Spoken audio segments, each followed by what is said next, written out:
Another of President Trump's executive orders will directly impact public schools here in Maine. And the federal funding they depend on. The order is called Ending Radical Indoctrination in K-12 Schooling.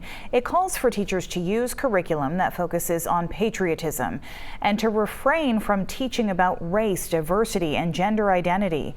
News Center Maine's Raya Wooten has more on the order and how it's being received right here in Maine.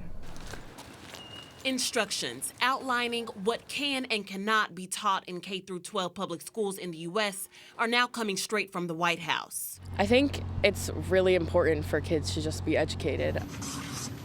On January 29th, President Donald Trump issued the Ending Radical Indoctrination in K-12 Schooling executive order. The order prohibits public schools that receive federal funding from teaching curriculum that is considered anti-American or harmful, arguing that students are currently forced to accept false ideologies without question or critical examination.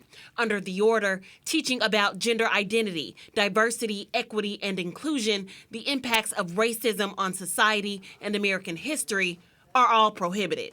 President Trump threatens to strip schools of federal funding if they don't comply with the rules. Organizations like the Maine Education Association, which represents K-12 teachers, are fighting back, releasing a statement from the union's president, Jesse Hargrove, that reads, "We will not quietly accept these attempts to defund our schools, silence our educators, and hurt our students."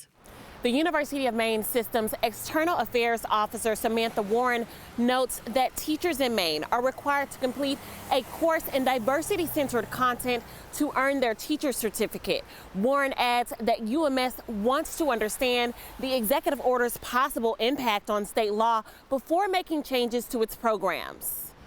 While there have been pushes by some parents in Maine school districts to have more control over the material their children are exposed to, students on campus at the University of Southern Maine expressed concern about the president's order.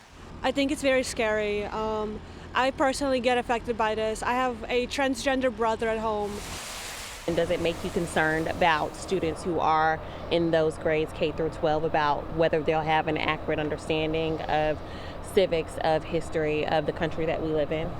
Well, they're definitely not going to be learning it in school, so it's like up to everyone else to teach kids like what they really need to know about all of these issues that they're not going to be learning in school now. So, I mean, hopefully that changes in 4 years.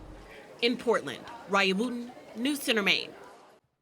Officials with the Maine Department of Education say they are monitoring the implementation of the executive order and will continue to try to provide clarity to Maine school departments. Maine House Republicans put out a statement urging the Maine DOE to comply with the new guidelines, warning that failure to do so could jeopardize funding and lead to federal lawsuits.